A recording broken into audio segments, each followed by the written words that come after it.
Entre 50 et 80 femmes ont été enlevées les 12 et 13 janvier près d'Arbinda dans le nord du Burkina Faso. Elles étaient sorties de la ville sous blocus djihadiste depuis plusieurs mois pour tenter de trouver à manger. Mais c'est la première fois que les terroristes opèrent de la sorte, de nos interrogations. Comment comprendre ce changement de stratégie? Pourquoi les femmes? Quel est le projet derrière cet enlèvement massif qui rappelle quand même celui des jeunes filles de Chibok au Nigeria? Voici autant de questions qui trouveront réponse dans quelques instants.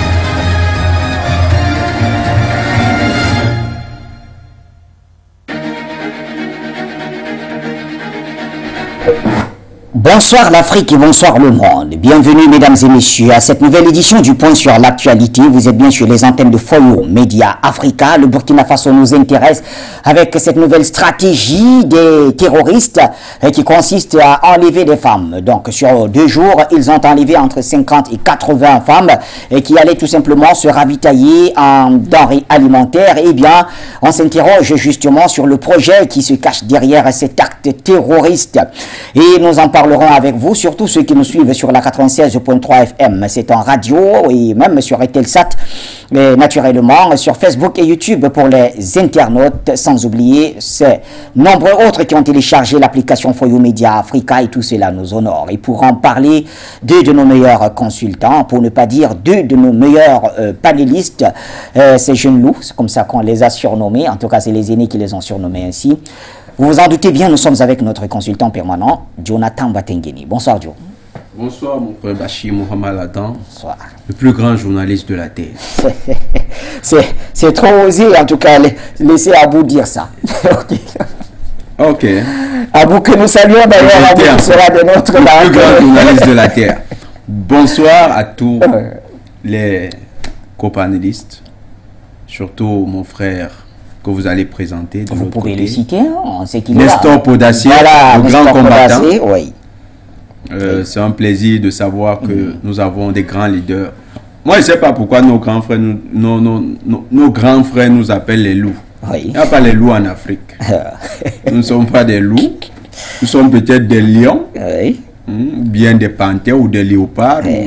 Alors, surtout, il faut éviter panthère. Oui. On continue. Voilà, nous sommes quand même des félins africains. Parce que le loup ne s'en sortirait même pas dans la jungle africaine. Nous sommes des félins africains. Voilà. Surtout qu'eux, ils sont déjà des félins aguerris. Donc nous sommes des jeunes félins. Et nous allons réussir ce combat de libération. Parce que la horde de félins qui est en train de se déployer sur le continent va dévorer tous ces envahisseurs qui autrefois avaient décimé notre espèce. Donc nous disons à tous les Africains qui sont mobilisés pour le combat, bonsoir. Le combat continue. Restons concentrés. Il n'y a pas de lauriers sur lesquels s'arrêter. Oui.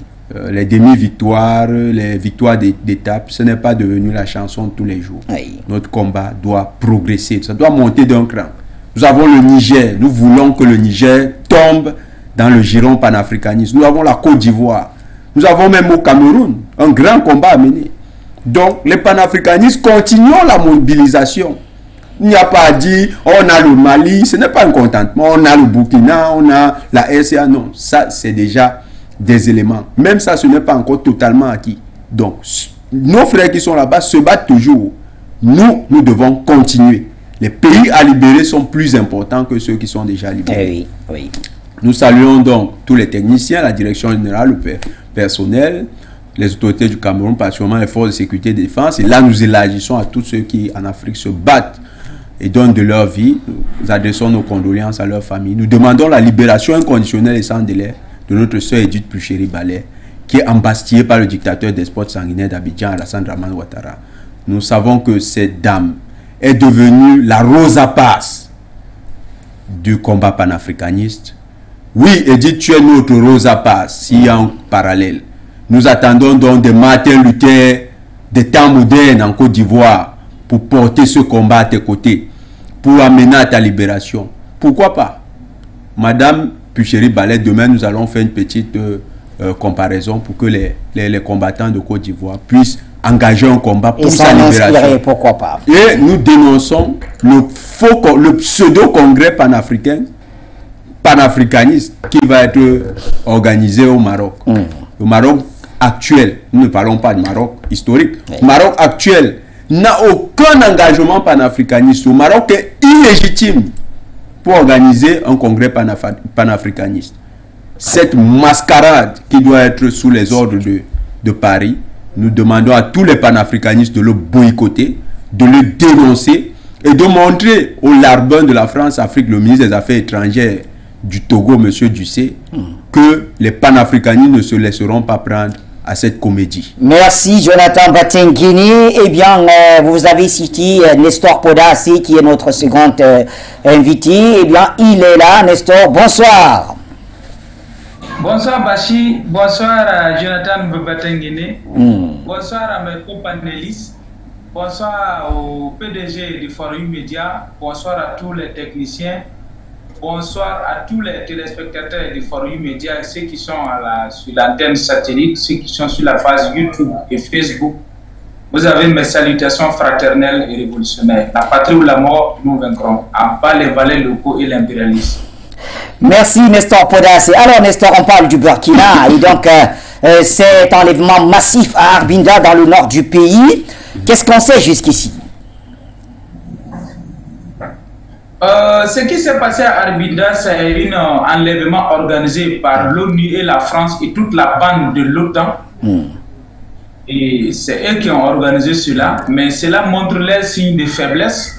Mais Nestor, Nestor, mais personne, y compris même les sources qui étaient sur place, n'a cité la France, l'ONU dans cet enlèvement. J'ai vu plutôt l'ONU condamner cet enlèvement et demander d'ailleurs la libération sans condition de ces femmes enlevées. Depuis 2015 que nous sommes attaqués jusqu'au aujourd'hui, l'ONU n'a jamais condamné une attaque. La France n'a jamais condamné une attaque. Et pourquoi c'est maintenant qu'ils le font? Et si cette condamnation est sincère, pourquoi la CEDEAO ne s'est pas prononcée? Pourquoi l'Union africaine ne s'est pas prononcée? Pourquoi l'UEMOA ne s'est pas prononcée? Ou bien ils attendent encore que Paris leur dicte ce qu'ils doivent dire? Non. Pourquoi j'ai dit? Je m'explique. Pourquoi j'ai dit que c'est l'OTAN et la France qui sont à la base de ces enlèvements? Regardez la communication que France 24 a fait hier. France 24, cette média mensonger et impérialiste, a fait une sortie fracassante hier en disant que c'est des rebelles islamistes. Regardez très bien. Du terrorisme aux rebelles islamistes. Vous voyez où nous sommes en train de devenir. Les Ivoiriens disent là où tu vois, tu penses que tu es couché là, tu es caché là, c'est là-bas nous on dort, c'est là-bas nous on voit. Donc nous on voit déjà ce qu'ils sont en train de préparer. Alors je suis allé faire des recherches pour voir le parallélisme entre rebelles et terroristes. Il n'y a pas de lien.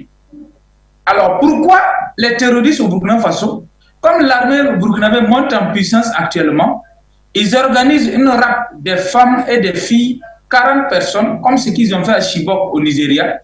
Et du coup, l'appellation n'est plus terroriste, mais ça devient rebelle islamiste. Vous voyez là où nous sommes en train d'arriver. C'est une manière de préparer leur légitimation mensongère et au nom des bandits à col blanc international qu'on appelle communauté internationale. Et après revenir dire non, c'est des rebelles, donc il faut négocier avec eux. Et c'est des groupes ceci, c'est des groupes ceci, ils ne sont pas terroristes. Vous voyez comment ils font. Voilà comment la manipulation, ça se passe. Maintenant, c'est fini. Je suis en train de rédiger un texte au nom de la PJP, Planète des jeunes panafricanistes, pour demander à l'État burkinabé de fermer France 24 au Burkina Faso.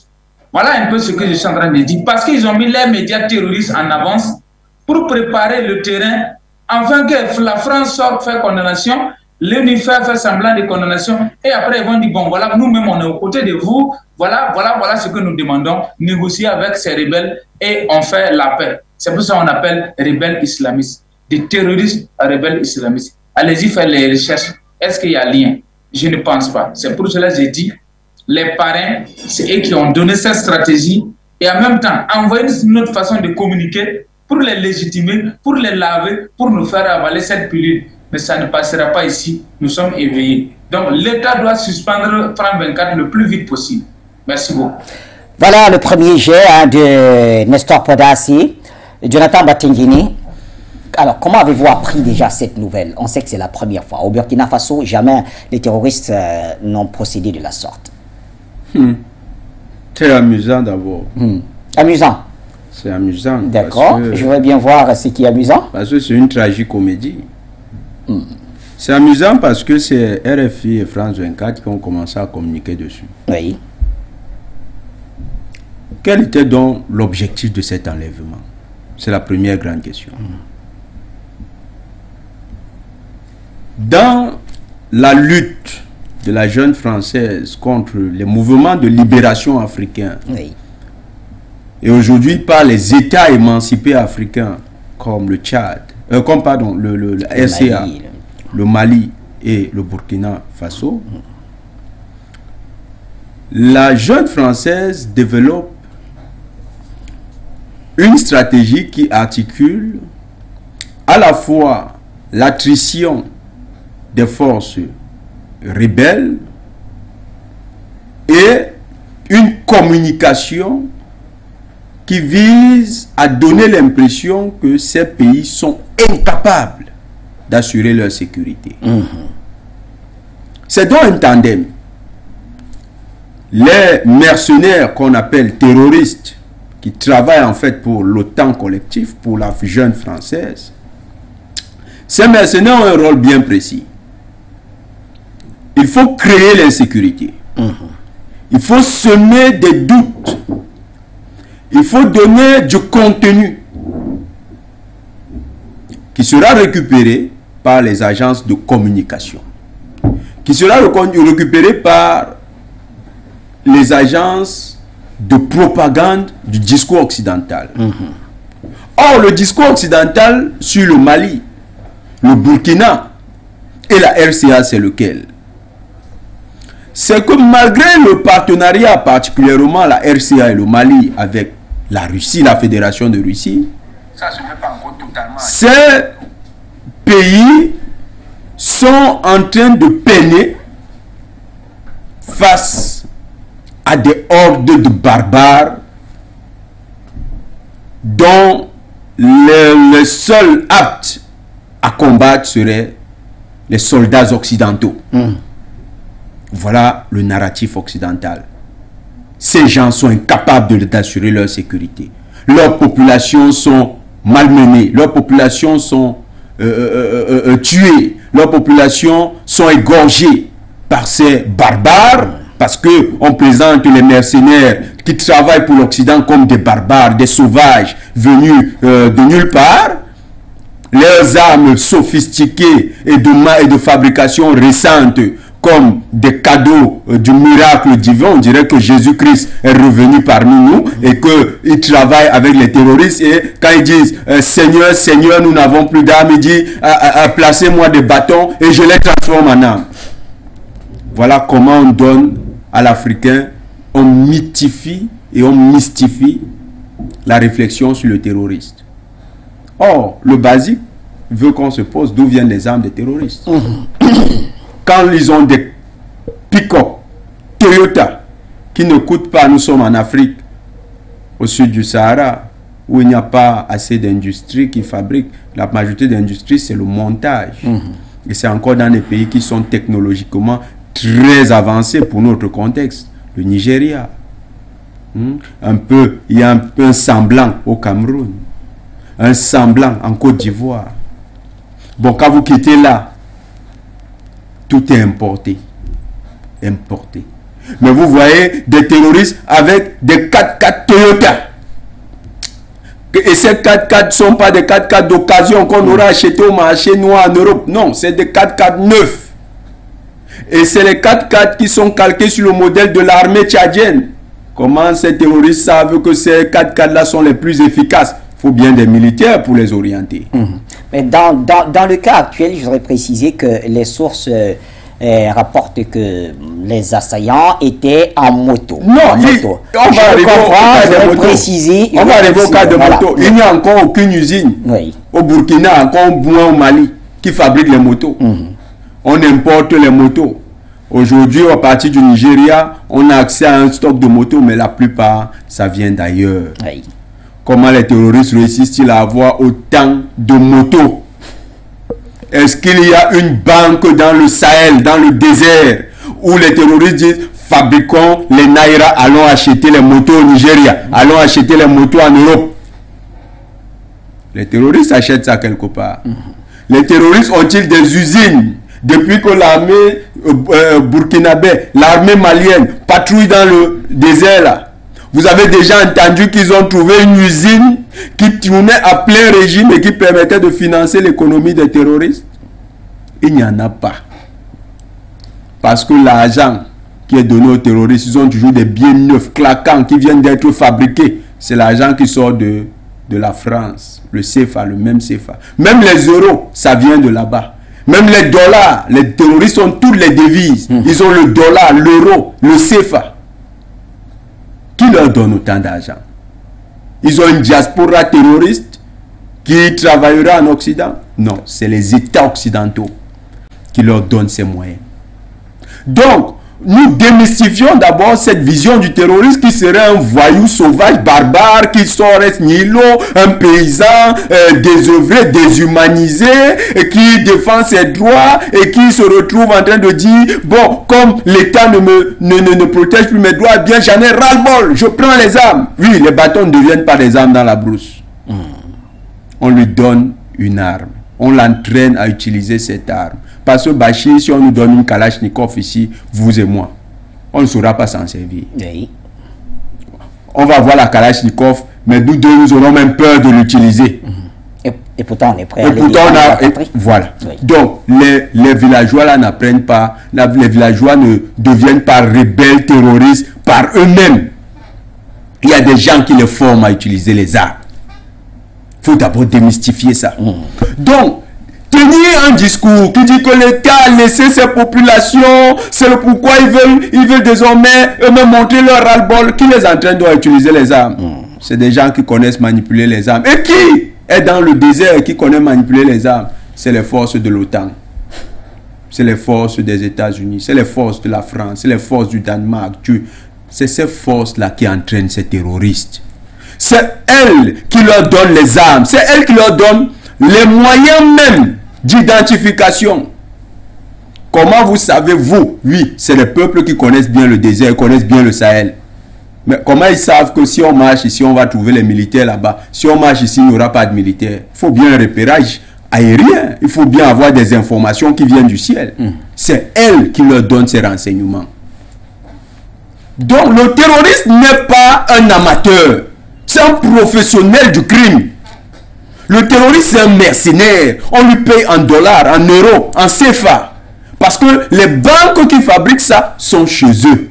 Il n'y a pas en Afrique, même ceux qui font la fausse monnaie en Afrique ne font pas les billets que les terroristes là ont. Donc, ce n'est même pas des petits trafiquants. Ils ont dépassé ce niveau. D'ailleurs, ils ne peuvent pas utiliser la fausse monnaie. Ils aiment le billet, ils aiment généralement les devises.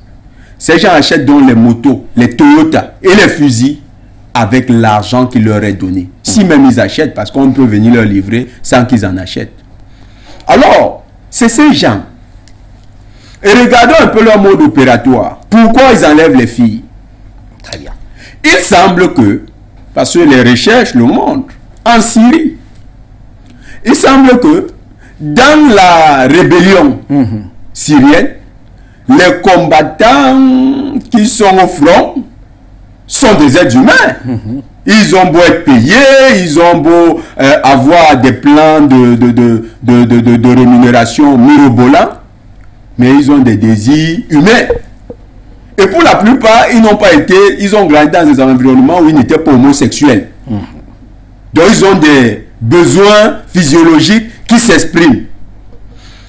En Syrie, ils ont utilisé un élément de l'islam qui est le mariage temporaire. Des mariages qui peuvent durer 1 mois, 2 mois. et puis ça s'arrête. On appelle ça le mariage de Mota'a. Voilà. Mota'a. Merci Bachir. Donc, ils ont utilisé ça avec les femmes qu'ils enlevaient, ou bien des femmes à qui ils racontaient des fausses histoires, des jeunes filles qui en France se faisaient radicaliser, et puis on lui dit non, il faut que tu te maries maintenant, on va te trouver un bon mari, il est là-bas, il est en Syrie, il se bat pour... La jeune dame rentrait dans le narratif et c'est comme ça qu'elle se retrouvait en Syrie, entraînée dans une histoire à 2 balles. Et après, elle, aujourd'hui, on voit beaucoup qui témoignent en disant « Je me suis fait avoir par ces gens ». Mais qui connaît autant l'islam pour manipuler autant l'islam? C'est encore les spécialistes occidentaux. Parce que, Bachir, vous êtes imam. Bachir, je ne suis pas sûr qu'à vos fidèles, vous donnez l'idée de faire des mariages temporaires. Jamais. Les imams du Burkina ne peuvent pas donner ce genre de conseils. Il n'y a que les criminels qui peuvent donner ce genre de conseils. Pourquoi? Parce qu'il s'agit de satisfaire un désir sexuel. Les filles de Chibok. Parce que ça, c'est des faits qui sont... Ils ont déjà accumulé les faits et nous ne faisons que piocher dedans pour éclaircir l'opinion. Les filles de Chibok, le lycée de Chibok au Nigeria, Boko Haram va au lycée de Chibok. Comme seul cible, c'est les filles qu'ils prennent. Que sait-on de ce qu'il en est advenu? On a vu Hillary Clinton faire les larmes de crocodile. Oh, ils ont enlevé. Madame Obama également fait les larmes de... Oh, ils ont enlevé. Vraiment cotisé de l'argent. On ne sait pas où l'argent va aller. On enlève les filles au Nigeria. Elles sont dans la brousse. On disait la forêt de Sambisa. Sambisa, oui. Mais Madame Obama a fait une campagne de levée de fonds. Bring back our girls. Bring back our girls. Elle a fait une campagne de levée de fonds. Tout à fait. Ça, et ça a marché. La levée des fonds. Oui, mais posons-nous la question. L'argent est parti où? Vous nous le dites. Elle avait le contact de Abouaka Chekaou. Bon, l'argent, elle a envoyé ça à Abouaka Chekaou. Entretient bien nos filles. Achète-leur quand même un peu de sparadrap. Achète-leur ceci, achète-leur cela. C'était ça. Vous voyez à quel point le crime international est relié à des hautes personnalités. Il y a un enlèvement au Nigeria, on fait une levée de fonds aux États-Unis pour dire qu'on va retrouver les filles là avec cet argent. Ça s'explique comment? C'est inexplicable. Donc, si on redescend, les filles de Chibok, on s'est rendu compte d'une chose également, le même phénomène qu'en Syrie. Elles ont été utilisées comme les femmes, pour les combattants du Boko Haram. Lors de la libération des personnes qui étaient détenues, qui étaient dans la forêt de Sambisa, nous avons pu discuter avec quelques militaires camerounais qui ont participé à l'opération. On a retrouvé une bonne partie des filles de Chibok qui étaient devenues des mamans. Oui. Oui. Ça veut dire quoi? C'était une opération qui visait, parce que ces soldats-là, peut-être, ils étaient déjà dans des logiques de mutinerie, parce que les désirs sexuels étaient explosifs. Ils se disent, mais nous, on n'a pas pu être pédés, on peut quand même, nous aussi, on va avoir une carrière, on va avoir une famille. Donc, maintenant, leurs patrons leur disent, nous, on a une technique, on enlève les filles et on les oblige à se marier à vous. Pour que vous ayez quand même bonne conscience que vous avez convolé en juste noces pour faire l'affaire. C'était ça à Chibok. Ce qui se passe au Burkina, là, c'est la même chose. Qui tire les ficelles? Les mêmes gens. D'accord. Comment vous expliquez que l'OTAN était impliqué en Syrie? Aujourd'hui, on sait que les services français étaient impliqués dans le Boko Haram. D'ailleurs, leur plus grand spécialiste, c'est le pseudo-spécialiste, Pérouse de Monclos. Lui-même, quand vous lisez, c'est carrément un scientifique du Boko Haram. Un type qui place sur la même balance. J'ai pris toujours son ouvrage comme une référence. Je crois que Bachir, ce n'est pas la première fois que je le dis. Lisez cet ouvrage sur la naissance du Boko Haram au Nigeria. C'est une aberration. Il met sur la même balance l'État, l'armée du Nigeria et les combattants du Boko Haram. Il dit que c'est parce que le Nigeria ne respectait pas les droits de l'homme que les combattants, il les appelle groupes armés non étatiques. Non étatiques, oui. Non, je crois, non, il faut que je répète. Oui. Des terroristes, il les appelle groupes armés non étatiques. Très élégant ce nom. C'est une manière de légitimer le terrorisme et de dire que non, ce n'est pas des gens si dangereux, c'est des gens qu'on peut comprendre. Et c'est ces gens qui ont enlevé des filles là-bas. Les mêmes terroristes c'est les mêmes pratiques. Ça veut dire que c'est une autre touche, c'est un autre mécanisme pour l'OTAN de gérer ces terroristes quand ils sont dans des situations de crise sur le plan physiologique. L'armée burkinabé ne doit pas flancher là-dessus. Ces filles, on ne va pas les égorger. Que les gens ne s'étonnent, on ne va pas demander, vous allez suivre. On ne peut pas être sûr quand même à 100%, cher Bachir, ils ne vont pas demander, Bachir, ils ne vont pas demander de rançon. Ces gens-là qui ont enlevé ces filles, ils ont d'abord identifié où ils devaient enlever les filles. Et si on vous donne l'âge des filles, vous allez voir que c'est des filles qui ont déjà un âge où elles peuvent passer à l'acte. Donc, ils se sont assurés de cela. Ils veulent en faire les femmes de leurs combattants. Ce que l'armée burkinabé doit simplement faire, c'est identifier les forêts et les zones de campement où ces gens vivent. C'est là où ils se trouvent, ces filles. C'est ainsi qu'on a libéré une bonne partie des filles de Chibok. Merci à Jonathan Batengini. On retourne vers Nestor Podassi. Nestor qui a fait un tout petit jet tout à l'heure pour essayer de nous donner quelques informations. Nestor Podassi, du côté du Burkina, est-ce qu'on s'est posé la question de savoir pourquoi les femmes? Non, je ne pense pas qu'on s'est posé cette question, mais ce que je peux analyser par rapport à cette situation, vu que l'impérialisme même déjà nous indique, nous éclaire pourquoi ils ont enlevé les femmes. Parce que c'est une façon de blanchir ces terroristes. Pour dire, bon, puisqu'ils savent qu'ils sont avec des femmes, l'armée ne peut pas engager un combat de guerre sans merci, c'est-à-dire pour nettoyer le coin carrément, parce qu'ils seront obligés, dans une phase, d'agir en commando pour neutraliser l'ennemi et sauver les otages. Oui. Donc, ce genre d'opération est extrêmement difficile. Oui. Donc, c'est une manière de freiner l'élan de la montée en puissance de l'armée burkinabé.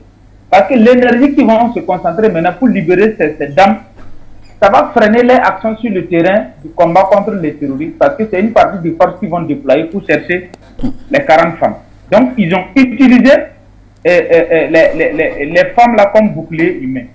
Et selon les informations des habitants, un des habitants d'Arbina que j'ai eu ce matin, ils disent que d'autres femmes ont pu s'échapper. C'est comme si les terroristes les ont utilisés comme bouclier humain pour pouvoir s'échapper de FDS et puis maintenant les abandonner en plein brousse et puis partir. Donc il y a d'autres qui sont encore dans des situations un peu coincées. Peut-être quand ils auront l'occasion de se débarrasser de ces femmes, ils savent que maintenant ils se sont éloignés de FDS, peut-être ils vont les libérer et puis fuir. Donc c'était une manière de les utiliser comme bouclier humain pour chasser. Donc ce n'est plus 40, mais je n'ai pas le nombre exact des femmes qui ont échappé à leur rap. Deuxième chose, vous voyez que la communication au niveau des médias terroristes ont commencé à changer. Avant, ils disaient terroristes ont tué tant de policiers, tant de gendarmes, tant de militaires, tant de eaux et forêts, tant de douaniers. Ce n'est plus comme ça maintenant. Maintenant, ils viennent dire maintenant, les rebelles islamistes ont enlevé des femmes. C'est une manière, ils savent que leurs éléments sont en défaite, donc c'est une manière de les blanchir en communication. Et maintenant, venir dire non, comme ce n'est plus des terroristes, c'est des rebelles islamistes, pourquoi ne pas engager des discussions avec eux? Voilà ce qu'ils sont en train de préparer. Parce qu'ils savent qu'ils sont déjà en déroute, ils sont en défaite. Puisque le côté Mali, ça frappe, côté Burkina, ça frappe, la puissance des feux des deux armées monte en puissance, donc le terroriste est pris en tenaille, donc il faut chercher une porte de sortie.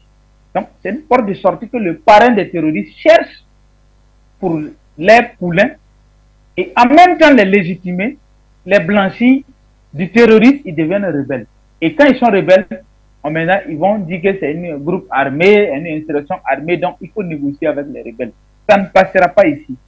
On va aller jusqu'au bout. On a nos 90 000 VDP qui sont en formation, bientôt ils seront sur le terrain. Ça c'est sans compter. Et même ils sont chauds, ils sont plus chauds même que notre armée parce qu'ils disent que et ils vont sortir trouver que l'armée a fini de travailler. Depuis longtemps, vous avez appris que nos commissariats gendarmerie sont attaqués et qu'il y a eu 20 morts, 40 morts, 50 morts, 70 morts comme autant de Roc et d'Amiba. Non, c'est fini ça. Maintenant, c'est les terroristes qui sont terrorisés. Donc, c'est une porte de sortie que l'ennemi cherche pour eux. Et c'est pour cela qu'ils vont maintenant commencer à attaquer les femmes. Et vous savez, dans une guerre, quand l'adversaire commence à attaquer les femmes, c'est un signe de faiblesse c'est signe de fébrilité et ils sont en perte de vitesse et bientôt ils vont disparaître. Donc voici ce que je peux vous confirmer pour le moment. Donc dire que c'est quelque chose, qu'est-ce qu'on peut dire, pourquoi ce genre de trucs, c'est une première. D'ailleurs, depuis 2015 que le Burkina est attaqué, c'est une première qu'on s'en prend directement aux femmes et aux enfants. Donc ça veut dire que l'ennemi est fini. Et vous savez, la femme, c'est un être sacré. Elle est sacrée, donc quand tu t'attaques à la femme pendant les périodes de guerre, c'est fini pour toi. Parce que Dieu même, la malédiction s'abat sur toi directement, ça c'est pas un débat. Donc aujourd'hui, je dirais que l'armée monte en puissance, parce que autant de Damiba et autant de Roch Falangutu, c'est le drapeau des terroristes qui flottait là-bas, autant de Damiba, il a perdu toute une province avec beaucoup de communes dans la région de Boucle de Mouhoun où Selenzo était carrément tombé. Mais aujourd'hui, avec Ibrahim Traoré, beaucoup de communes sont reprises. La province de Soronzé est libérée, le drapeau burkinabé a repris. Et ne serait-ce qu'une semaine, le week-end passé, la ville de Falangutu, qui est approximative de Arminda, où ils ont fait les rapes des femmes, a été libérée. Le drapeau burkinabé flottait là-bas, alors que cette ville est tombée dans les mains des terroristes depuis le temps de Roch Marc Christian Kabore. Donc, ça veut dire qu'actuellement, l'armée monte en puissance. Les territoires occupés sont en train d'être libérés et tombés d'une à une après une. Donc, voici les signes de fébrilité qui montrent qu'ils sont en position de faiblesse. Et les hélicoptères français qui survolaient le territoire pour aller les ravitailler sont interdits de survoler l'espace aérien du Burkina Faso depuis le 27 octobre 2022. La PAM qui devait ravitailler les terroristes aussi. Donc, les patrons, la sorcière, Karaba la sorcière, et Madame Panzi a été expulsée. Donc, il n'y a plus quelqu'un pour coordonner les opérations. Les avions qui devaient envoyer soit des vivres humanitaires et ravitailler en munitions et armes est interdit de survoler notre espace aérien. Actuellement, ils forcent pour aller, nous on a dit, pas question, tant que notre escorte militaire n'est pas dessus, il ne peut pas décoller. Donc, eux aussi, ils ont cloué les avions au sol. Donc, cela montre vraiment qu'ils n'ont plus de soutien. Si ce n'est pas côté Niger et côté Côte d'Ivoire où ils font des incursions de temps en temps parce qu'ils ont des bases arrière, les terroristes, ça sera du passé dans peu de temps au Burkina Faso. Merci Nestor Podassi. On va donner la parole à nos téléspectateurs, messieurs, si vous le voulez bien, avant de revenir. On a donc Ousmane Alassane qui nous appelle depuis Libreville au Gabon. Ousmane Alassane, bonsoir.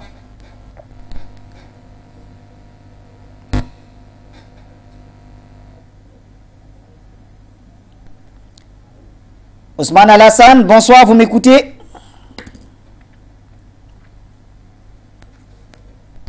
Oui, bonsoir. Bonsoir. Oui, monsieur Bachir. Bonsoir. Oui, c'est Ousmane Alassane. Oui. Oui. C'est monsieur Bachir, le problème là, vous connaissez tout le terrorisme, il partit de Niger. Ces femmes qui sont machin, c'est un pays désert. Ils ne vont pas aller se cacher pour tuer les Burkinabés et les femmes pour voler les femmes de machin. Tous, ils sont vers Niger. Hein? Ils sont vers Niger, tous des terroristes, comme vous dites, des terroristes ou bien, moi je l'appelle des Touaregs. Parce que c'est le Touareg qui manipule tout le monde, c'est tout leur patron, M. Issoufou, M. Bazoum. Donc, il faut savoir que le problème de Burkina, c'est Niger. C'est Niger, Touareg de Niger et de Mali et de machin. C'est ça le problème. Hein? Vous ne pouvez pas chercher loin. Ils ne cherchent pas loin, ils sont au Niger. Parce que c'est là-bas ils sont protégés. Hein? C'est là-bas ils sont protégés. Hein? C'est ça. Donc, je vous remercie. Au revoir. Merci, très cher Ousmane Alassane. Recevez donc nos salutations où que vous soyez du côté du Gabon. Eh bien, vous êtes d'ailleurs très nombreux de ce côté-là à nous suivre depuis de nombreuses années. Jean Sakponou, bonsoir cher ami depuis les États-Unis d'Amérique. Bonjour Bachir, bonjour. Bonjour aux techniciens, bonjour à vos invités, Jonathan et puis Nestor Podassi. Bachir, j'ai des messages à donner, il n'y a pas de temps, c'est vrai. L'heure est grave. L'heure est grave Nous devons le savoir. Ceci, ce que je veux dire, c'est un message très très important qu'il faut noter. Oui. Mais n'ayons pas peur. Bachir, d'entrée de jeu, je m'en vais, il y a un message qui s'adresse à Blegoudé. Blegoudé, on va prier pour Blegoudé, celui de la Côte d'Ivoire. On va beaucoup prier pour lui, puisqu'il est tombé sous le charme de Lucifer.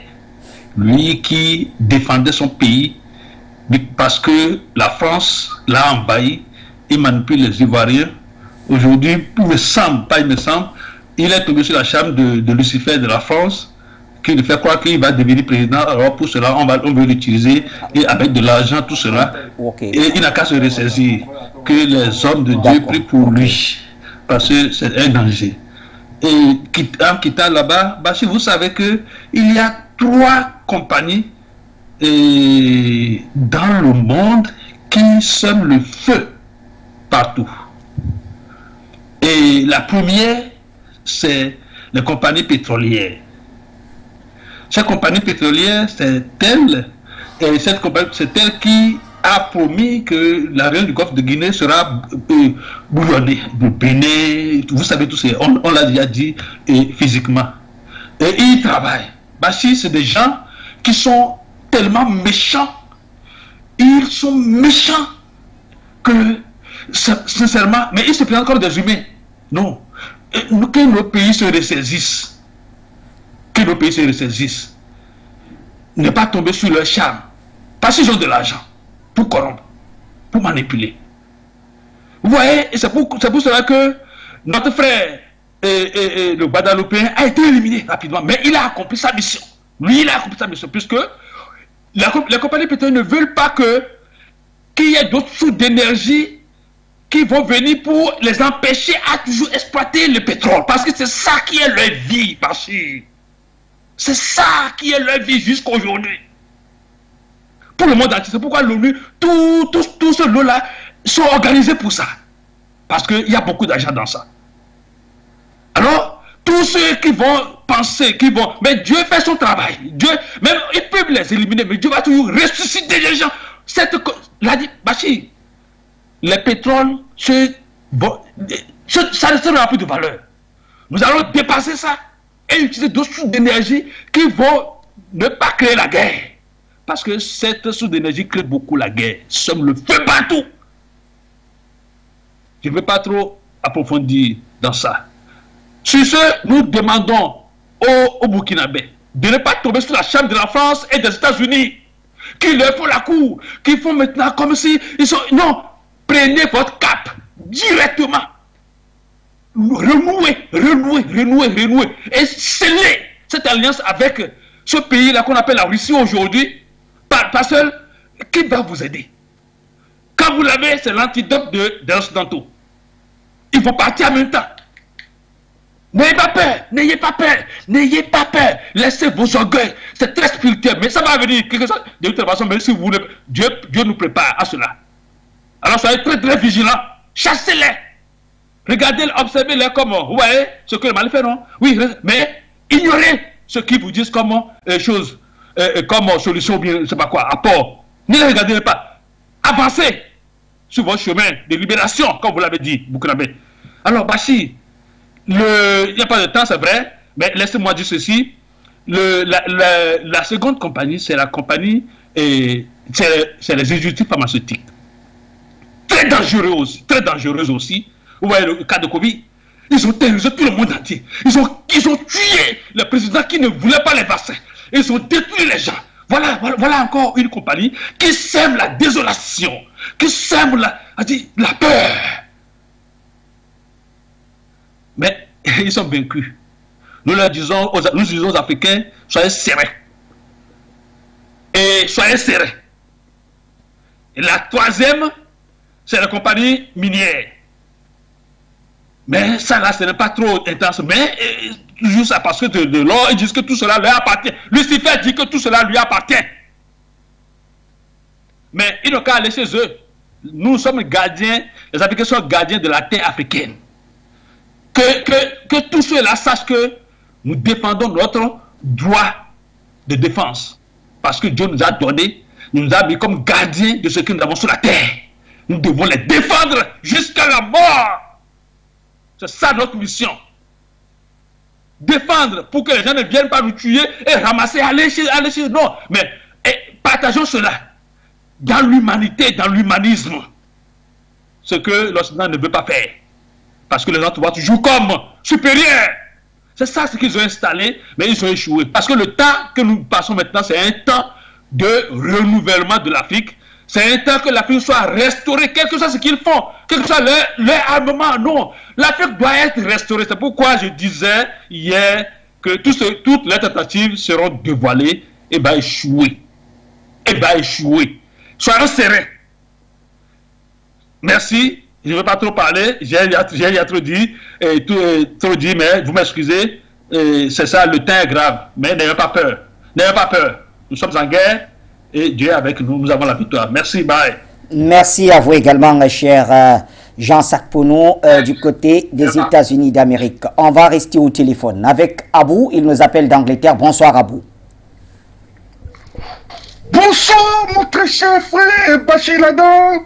Oui, c'est le frère Abou depuis l'Angleterre.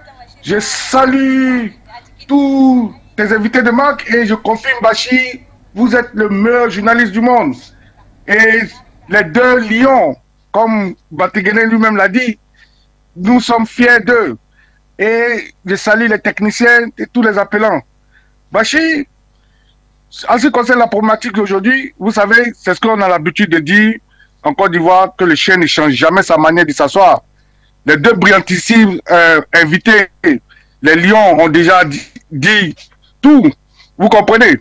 Et nous, ce que nous disons, que voilà une énième preuve que on ne doit plus tergiverser dans la coopération avec la Russie.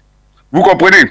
Ça dit que quand on a dit quoi, qu'en matière de solution, il y a toujours le court terme et le long terme.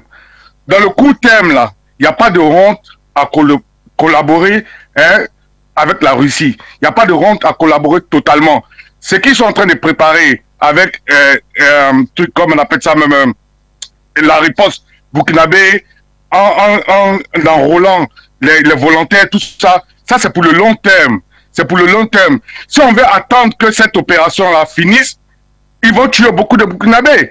Et c'est ce que nous, on ne veut pas. Le sang africain a trop coulé. Il n'y a pas de honte à donner de l'argent à une compagnie de sécurité qu'on appelle la Russie, surtout qu'on sait que cette compagnie de sécurité-là a fait ses preuves dans des pays comme la Russie, j'ai dit la Russie, la Syrie, le Centrafrique, et le Mali, a fait ses preuves. Donc, on n'a rien à vouloir prouver au reste du monde que nous sommes forts, nous pouvons faire notre propre sécurité actuellement, quand nous savons que nous ne sommes pas encore prêts. Quand on n'est pas encore prêt, là, il y a les solutions de court terme. Solution de court terme, là, on utilise Wagner. On s'en fout que les Blancs, les Français les appellent Satan. On s'en fout de tous les noms d'oiseaux qu'on donne à Wagner ou bien quoi. Nous, on sait que Wagner n'existe pas. Mais on utilise tout ce qui peut sauver, puisse nous donner les renseignements à point nommé, de savoir que les terroristes sont en train de venir chercher nos femmes pour les kidnapper.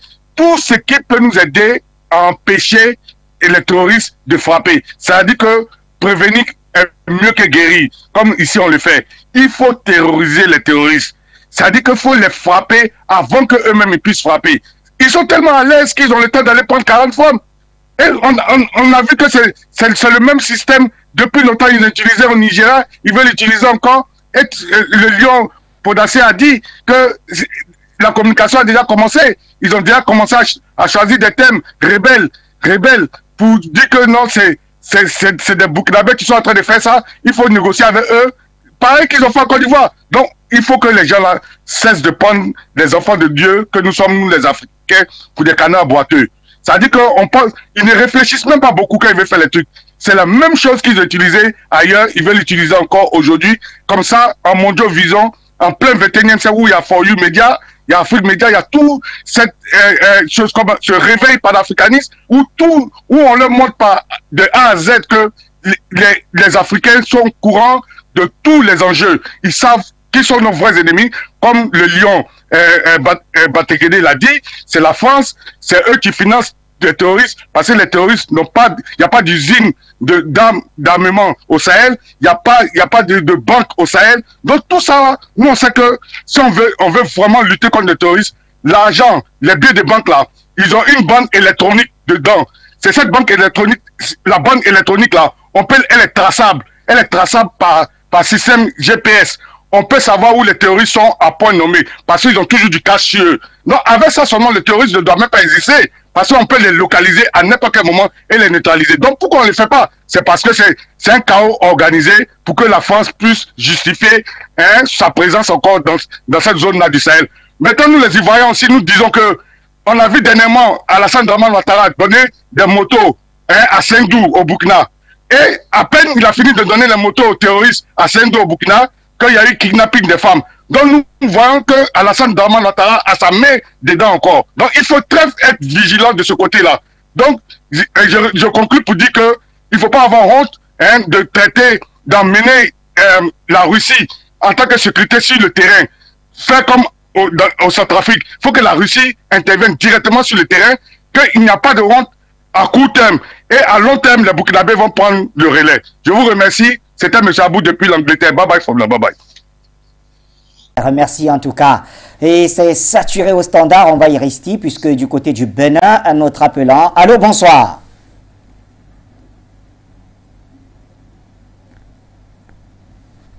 Allô. Oui, bonsoir. Oui, bonsoir, M. Bachir. Bonsoir. Allô. Bonsoir, cher ami. Quel est votre nom? Je sais que vous nous appelez du Bénin. Allô.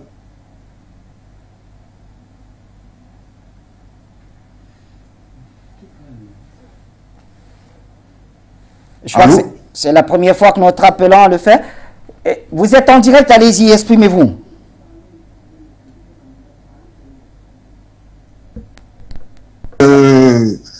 Faire un clin d'œil un peu sur ces histoires d'enlèvement.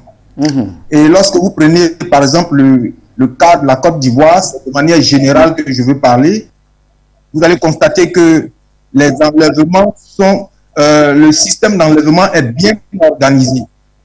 C'est vrai que pendant les situations de guerre, on enlève des enfants, on enlève des femmes, mais dans des situations de paix telles qu'en Côte d'Ivoire, aussi, il y a un circuit d'enlèvement d'enfants, d'enlèvement de personnes.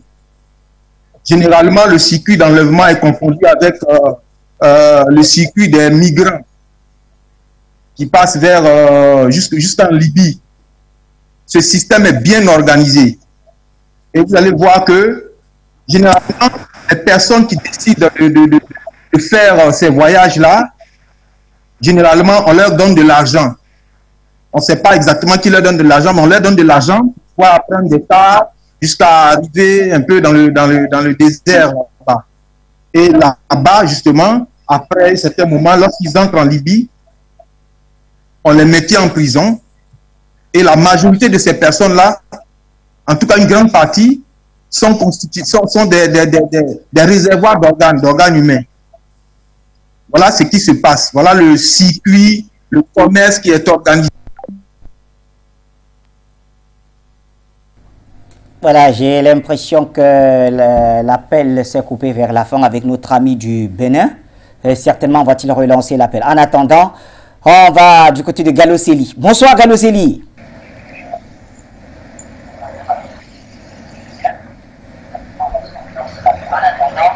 Galoseli, bonsoir. Bonsoir, monsieur Ladan. Bonsoir, cher ami. Je n'ai pas de retour, mais je vais me lancer. J'espère que vous m'entendez sur le plateau. On vous reçoit bien. Ok. Salutations à vos invités et à tous les téléspectateurs de For You. Moi, je suis dans la même droite ligne que monsieur Podassé et monsieur Batengene. C'est clair, on sait qui est le terroriste dans cette région. Comme je l'ai toujours dit, les États-Unis ont occupé l'Afghanistan. Mais ils ont dû partir de l'Afghanistan parce que ça leur coûtait énormément cher. Parce qu'il fallait régler tout en dollars. Si les États-Unis fabriquaient la monnaie afghane, si c'est eux qui détenaient la banque, ils n'auraient aucun problème. La France, dans nos pays, ne paie, c'est nous qui finançons la présence de la France dans nos pays. Voilà un pays qui détient la Légion étrangère, qui détient notre monnaie. Elle a tous les leviers pour créer toutes les formes de terrorisme et de djihadisme que vous souhaitez. Parce que la Légion étrangère, on les engage parmi nos citoyens. Tout le Ghanéen, le Camerounais, le Congolais, tout le monde peut être de la Légion étrangère. C'est-à-dire, vous avez quelqu'un qui prend le petit déjeuner avec vous, alors que c'est un soldat qui est contre vous. Oui. Mais cette personne a besoin d'être payée. Même si celui-là est payé en euros, ces euros sont défalqués des comptes d'opération de nos pays, puisque c'est pris comme mission de coopération. Maintenant, sur le terrain, j'avais déjà évoqué cette affaire. J'ai l'impression qu'à un moment donné, nous sommes tellement fatigués de la léthargie de nos chefs d'État que nous abandonnons ce combat qui est centré sur la monnaie. Parce que l'argent, c'est le nerf de la guerre. Et un de vos panélistes, M. Darvaris Godjou, avait dit, mais non, c'est pas une question de monnaie, on peut les payer en dollars ou en euros et tout. C'est faux, monsieur là-dedans, parce que pour payer en euros, il faut que vous ayez ces euros. Pour payer en dollars, il faut que vous ayez ces dollars. Ça, c'est la première chose. Deuxièmement, si vous les payez en euros ou en dollars, on peut comment dire, tracer tous ceux qui vont faire des opérations comment on appelle, de conversion.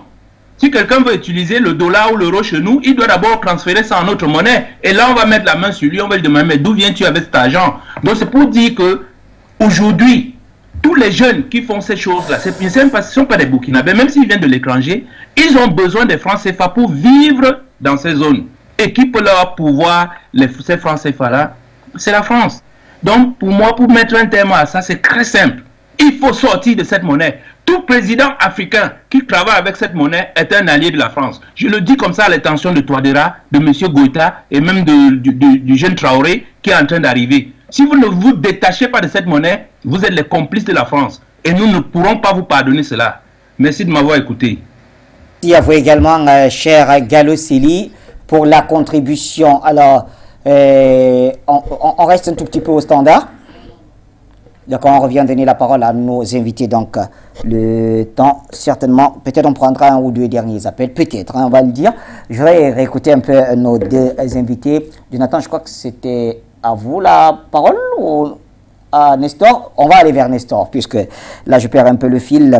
Nestor Podassi, alors, nous essayons toujours de comprendre le pourquoi, mais est-ce que ces changements de stratégie du côté du Burkina Faso par les terroristes est perçu comme une véritable menace? Quel est le point de vue de l'armée là-dessus pour vous qui êtes quand même à côté de tous ces hommes qui dirigent le pays en ce moment?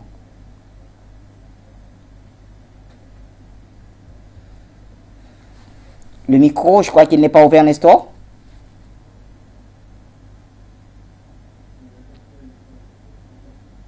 Bon, ce qu'on peut dire par rapport à la stratégie changée par l'ennemi, ça ne peut pas nous perturber. La stratégie est en train d'être déployée sur le terrain progressivement. Donc, l'ennemi est en perte de vitesse. Elle essaie de changer de stratégie. C'est pour divertir un peu notre armée, les déconcentrer pour que l'armée ne se concentre pas trop sur les combattants engagés au front. Et c'est une question d'avoir un peu un temps de répit. C'est peine perdue. Parce que les sources de ravitaillement, comme notre camarade du Niger vient d'intervenir, et c'est un certain communauté manipulée au Niger là-bas qu'on arme par Bazoum et puis Mohamed Bazoum et puis comment il s'appelle, Mohamed Youssoufou et puis quelques rebelles du Nord Mali. Sinon, en dehors de les terroristes est vaincu ici, hein. Voilà, c'est la montée en puissance de l'armée burkinabé. Et c'est la défaite de la jeune française et puis ses alliés. Donc le 20, on a une grande sortie pour demander à Luc Malade de partir. Le 28, on a une grande sortie aussi encore pour demander à Luc Malade de partir et soutenir la transition en place. Donc c'est notre souveraineté nous voulons. Et je pense que quand Luc Malade va partir, le prochain ambassadeur qu'on doit chasser, c'est celui de l'Union européenne. Parce que je vous ai dit ici l'année passée que je les ai remis des lettres à tous les soi-disant grandes puissances au Burkina, la Chine, les États-Unis, l'Union européenne et la France. Et je les ai dit que le Burkina Faso n'est pas un précaré pour quelqu'un. Le Burkina Faso, c'est pour le Burkina Faso et l'Afrique. Donc, s'il y a quelqu'un qui peut dire notre précaré, c'est l'Afrique qui peut dire le Burkina est un précaré pour l'Afrique. Mais aucune puissance impérialiste ne peut venir nous imposer quoi que ce soit. Donc, j'ai été clair là-dessus depuis l'année passée. Je leur ai mis une lettre officielle au nom du bloc panafricaniste. Ils ont pris cela à la légère, mais aujourd'hui, tout est en train de s'accomplir un à un, étape par étape, by one. Donc, c'est pour leur dire que nous ne sommes pas des plaisanteries. Nous sommes déterminés. Nous luttons avec cœur et sincérité. Et le bon Dieu ne fait que nous accompagner. Donc, quand tu es dans l'injustice, Dieu n'est pas avec toi. Mais quand tu es dans la vérité, Dieu est avec toi. C'est ce que je peux leur dire. Donc, les terroristes aujourd'hui au Burkina, c'est un signe de faiblesse, de fébrilité. Donc, ça, je suis sûr et certain que les femmes-là ont été localisées. Ceux qui ne sont pas encore libérés ont été localisés dans un village au Mali. Donc, ça veut dire qu'ils sont cernés.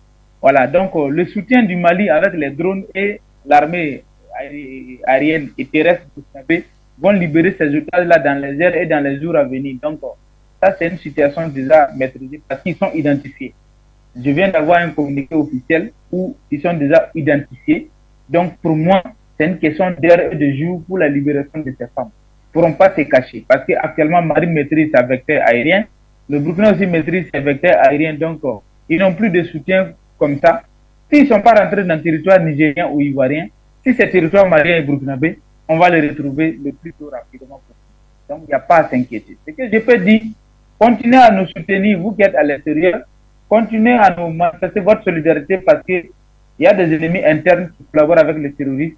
Mais dans les jours à venir, nous allons commencer à les exposer sur la place publique. Leurs noms, leurs familles, leurs enfants, nous allons commencer à les exposer sur les réseaux pour qu'ils changent de stratégie. Et s'ils continuent, nous allons demander au président Traoré de les arrêter, de les mettre en place. Merci beaucoup.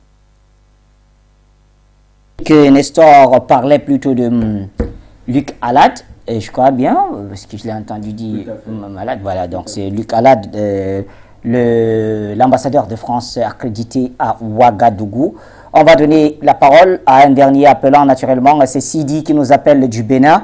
Bonsoir Sidi. J'espère que je suis toujours en ligne. Vous êtes en direct Sidi, allez-y, vous avez la parole.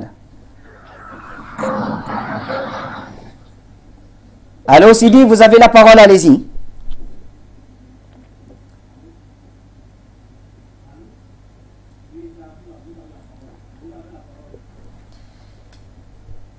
Sidi, bonsoir, vous m'écoutez? C'est Bachir Lada. Oui. C'est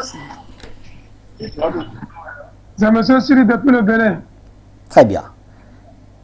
Je vous dis assalamu alaikum. Wa alaikum assalam. Je salue Nestor Podassé, vos invités, mon ami de la PJP section Burkina, M. Nestor Podassé, toutes mes salutations et mes respects. Mon très cher et grand ami Jonathan Batengene, je lui dis bonsoir. Bonsoir.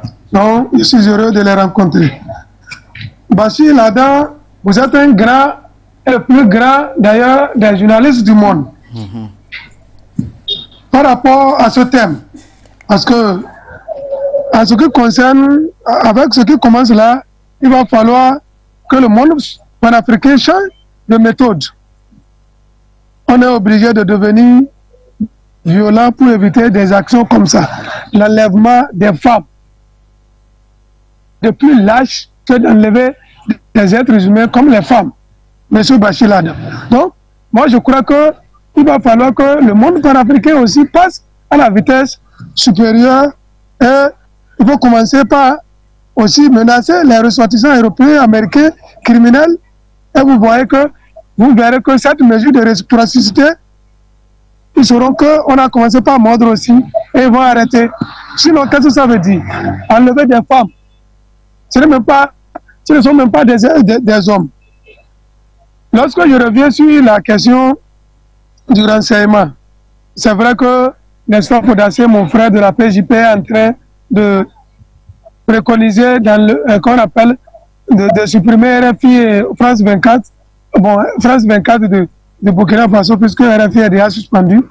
Moi, je dirais que il va rester encore toujours des renseignements très très solides pour les Occidentaux. Il s'agit de quoi?